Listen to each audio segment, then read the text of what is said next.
want to welcome you all today. I'm thrilled we could get Beth down here to do this presentation. When I found out that there was actually a state agency that does this for a living and that's been doing it for years, I thought, why wouldn't we avail ourselves of their knowledge before we do anything down the road here? A big shout out to Colleen, who's walking the other way now, who helped me organize this. And thanks to the folks at Poly Hill for putting Beth up while she's here. And thanks to, you stop talking. And thanks to Beth for coming. Beth is the River Restoration Coordinator for the Department of Ecological Restoration, Beth Lambert. And I think without any further ado, I will have Beth give a presentation. And what I would ask, we'll have a little time for questions and discussion after Beth's presentation. And I'd like people to focus their questions on things that Beth can answer. I mean, she's not here as an expert on the mill pond or the mill brook, but we did go around. I dragged her all over here and gone for the better part of the morning. So she's really here to talk about what they've done elsewhere and what they can do and how they can be a resource to us. So, great. Thank you so much. Well, hi everyone, and thanks for having me. And it's exciting to see so many people here with an interest in rivers and ponds and stream ecosystems. That's really excellent. As Prudy said, I'm not familiar with your particular mill pond, but I've been working with a lot of different towns and dam owners and folks interested in rivers and ponds to help them evaluate their options for dealing with mill ponds and streams and aging dams. So that's my background. I manage a small program for the state of Massachusetts. There's about 3 of us that work on river restoration programs and projects around the state. We're part of a division called the Division of Ecological Restoration. The division is a new division. It's part of the Department of Fish and Game, and we were formed to work exclusively on restoring aquatic ecosystems in Massachusetts. So this slide here just shows you some of the activities that our division focuses on. On the left, we have a picture of a salt marsh restoration project going on where they're putting in a new culvert to increase tidal flow into a salt marsh.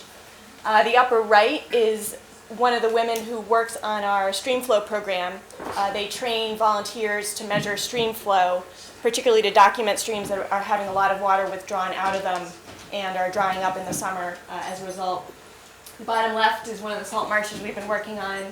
And then on the right, bottom right, you see some volunteers who are working on a river restoration project. So we're a very hands-on program. We do a lot of construction-related projects, and we try to go around improving the aquatic ecosystems in Massachusetts.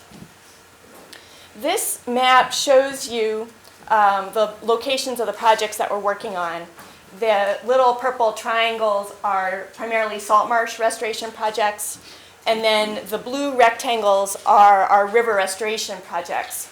And the vast majority of our river restoration projects involve removing dams that have outlived their purpose and restoring the pond behind the dam to a stream, back to its original state. We've got, between the salt marsh projects and the river projects, there's probably more than 75 ongoing restoration projects around the state. So I'm here to talk about river restoration. And river restoration is often controversial. It's fairly new in Massachusetts. It's been going on for about 10 years or so. And I open with this picture. This is a picture of a former impoundment that was held by a dam. So it was the pond behind the dam in Andover, Massachusetts. This is the Shawshene River. And I put this up as an example of what a river restoration site can look like 30 years later. There was a dam here, and what you're looking at is essentially what was the bottom of the pond 30 years ago. During a big storm, that dam blew out. So this was not a sort of a proactive, planned river restoration. This was Mother Nature doing river restoration. And that pond drained, and what you see now is a river flowing through a floodplain. The pond bottom became the floodplain for the river, and it now has a variety of native trees and shrubs that came in. It actually now looks more or less like a meadow with fairly large trees, of a diameter like this, growing in it. So I put this up here first to show you, to give you sort of a visual image of when we talk about river restoration, exactly what it is that we're talking about. We're talking about removing aging infrastructure and returning what might have been a ponded environment back to its riverine state. And now if you go to the site and you walk upstream and you walk downstream, first of all, you can't tell that a dam was ever there. And second of all, what you see is that this site looks like the undammed areas upstream and downstream. So what I'm going to talk about today is basically three things. I'm going to give you an overview of dams in Massachusetts, talk about why we're working to restore rivers, and then just give you a short summary of how the river restoration process works. And then at the end, we can have questions and discussion. So, Dams 101. There are more than 3,000 dams that we know about in the state of Massachusetts. Each little red dot here, each little red square represents a dam. And the State Office of Dam Safety maintains a big database of these things. And here they are. And as you can see, there are a lot of them. So of that 3,000, about 43 were constructed specifically for flood control, and they are maintained and operated with that being their main purpose. 44 are licensed hydropower dams, although not all of those are in operation. It just means that they've been licensed. And then about 164 are water supply dams. Some of the smaller ones that are aging and starting to leak, some towns are starting to actually remove those just because the upkeep costs too much in comparison with the water supply that they're bringing in. So if we have 3,000 dams and only 43 are flood control and another 150 plus or minus are water supply, what are the rest of them? Well, dams were originally built, almost all of them, for mills, to power mills. And dams were built at the time that settlement began. And interestingly, although they are a fixture of our landscape, if you think about that map with all those dams, they really are a fixture of our landscape here. But they were controversial from the time that they were put in. And this is a picture of the Billerica Dam on the Concord River. This one I put up as representative because it was first built in 1710. And the first thing that happened in 1711 was a group of fishermen filed a lawsuit against the owner of the dam because it blocked the fish runs. Several years later, a group of citizens got together and took the dam down by force. It was then rebuilt, and then it was removed, this time by farmers who felt that the dam was causing flooding in their farmland. That was in 1710. By the time you get to 1839, you get Henry David Thoreau canoeing on the Concord and on the Merrimack River and looking at this dam and saying, and writing about the shad, and he says something like, "Oh shad, did nature give you the patience to deal with your fate?" Because he would see these shad coming back every year and banging their noses on the dam and not being able to go further upstream. The dam continued to be controversial through a variety of lawsuits and people going in there and tearing it down and building it up again. Until in 1861, Henry French, who was a local resident, spoke to the Massachusetts legislature. And he said that for generations, because by that point it was generations, a painful and expensive controversy has existed in relation to this dam. And he says that if the dam is not removed now, the children and the children's children of these parties will be cursed with strife and contention. Well, here we are in 2010, which is 300 years later, and this dam is still the subject of discussion, whether or not it can have a fish ladder put on it. If so, who will pay for it? Should the dam be considered for removal? Does it have a use anymore? Should it have a use? Should it be preserved for historic reasons? And I put this out there not to scare people away from thinking about dams, but just simply to point out that from the time that they were built, there's always been some discussion around their purpose and how they impact both the fish, upstream users, and the need for industry, which of course was very important in Massachusetts. So ironically, this gentleman talks about the children's of these parties. Well, in 2010, it's actually the children's children of these original parties that are still locked in strife and contention. So, as I said, most dams in Massachusetts were built to power mills. And when we work on river restoration projects, these are the types of dams that we're removing. They're dams that were built to power mills, and they've since that time outlived their purpose, and they're getting expensive to maintain, and they are causing degradation to the stream ecosystem. Each of these pictures here is a mill dam that is in the process of being removed. The one in the upper left corner, when I say it's in the process of being removed, that's actually literally, they broke ground 2 weeks ago, and that dam in the upper left is half gone now. The one on the right was removed last March. That one's in Plymouth on the Eel River, which is actually a small little brook.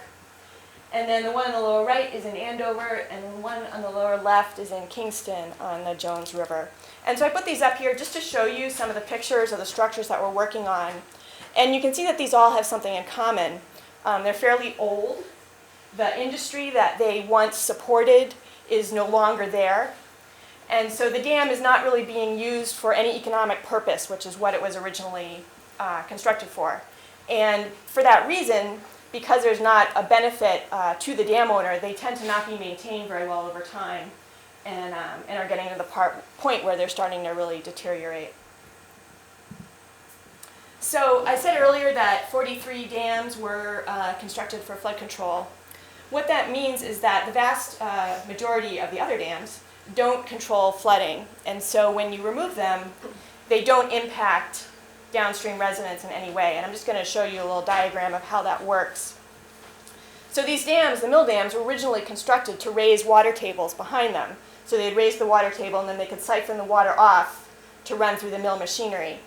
And so that was really what their purpose was. So what that means is as stream flow goes up, the additional water that comes from upstream just basically goes right over the top of the dam and heads on downstream. The dam doesn't control or regulate that water in any way. And in fact, the more flooding you get, the more invisible those dams become until during the very large floods, such as we've had over the last few years, the dams are basically buried in the water. And this is important to recognize because it's a common concern that removing a dam will cause flooding downstream. The reality is that, and I'll show you this is one of those dams in Andover at low flow, and then this is the same dam during a flood. You can use these windows here and that door as your scale. So instead, the way these things operate is they, ironically, contribute to a little bit of flooding upstream because they raise the water table. So the original bed of the river is down here, but because of the dam, the water table gets raised up to there. And so during small floods, like a 2-year, once every 2-year type flood, you actually get more flooding behind the dam, upstream of the dam, than you would if the dam was gone. And this is one of the things we look at a lot in river restoration and dam removal projects. We do a lot of studies of this because it's of a very great concern not to damage any infrastructure or residents' properties. Let's move along. This, on the other hand, is a flood control dam, and we're not working on removing any flood control dams in Massachusetts. And I just put this in to illustrate the difference between this and those old mill dams we were looking at. For scale, these are houses here, over here. And so you can see that this dam is just enormous compared to the size of the river down here. And so during floods, this whole thing fills up like a bathtub, and then the water gets let out afterwards into the river through this little culvert. So you compare that, the way that functions, to a mill dam where it's basically constantly full and water is always flowing over the top. So that's how a flood control dam is different from the behavior of these of mill dams. So that's a quick overview of dams in Massachusetts, how many there are, why they were built. The question then is, why are people starting to think about removing these things? The reality is that a dam is a piece of infrastructure. And as that infrastructure ages, it requires upkeep and maintenance. In 2005, as a result of the storm that almost blew out a dam in Taunton and caused downtown Taunton to be evacuated, Massachusetts updated its dam safety laws. At that time, people suddenly realized, well, wait a minute, who's responsible for maintaining these dams? If it blows out during a storm, whose responsibility is that? So as a result of these updated dam safety laws, and I've posted them up here for you, the owner of the dam is responsible for having it inspected regularly, and then at their own expense, and then following up on any recommended maintenance and repair by the inspection. And a lot of owners have been maintaining their dams over time, and so their dams are in good shape, but a lot of dams are not in good shape, and so the cost of repair and inspection falls on the dam owner. And that continues, as long as that person or organization or town or whatever owns that dam. So owning a dam is a pretty big expense. It's also a big liability, and again, this is out of the dam safety laws in Massachusetts. So the owner of the dam is liable for any damage to property or injury to people resulting from either operation or misoperation of the dam. And I know a lot of dam owners who take this very seriously and worry about kids playing on the dam or falling off of the dam, or a dam, if it's in poor condition, bursting during a storm. So the combination of the cost of upkeep combined with the liability of owning the dam has caused many dam owners to take a step back and say, well, I own this thing, it costs a lot, I'm liable for people to get injured on it, I'm not getting any financial benefit from it, can I get rid of it? And so for many dam owners, removing the dam is seen as a much more long-term, cost-effective strategy than owning it and maintaining it. So the dam safety laws are really the major reason why different organizations are starting to look at removing dams. Now the flip side is that there are a lot of ecological reasons to remove dams. I'm going to talk about that too. But what I want to say before I go into that is that because of these ecological benefits of dam removal, right now there is funding available that has been acting as an incentive for owners who would like to remove their dams. It makes it that much financially easier to remove it. Whereas in general, there's no public funding available for dam repair and dam maintenance. And so, this puts a lot of dam owners in a challenging situation. And because of these funding sources, it's made it easier for them to explore removal. So that's a little bit about dam safety and why dam owners are often interested in removing dams. What I want to talk about now is the way that dams impact the ecology of the river and how removing them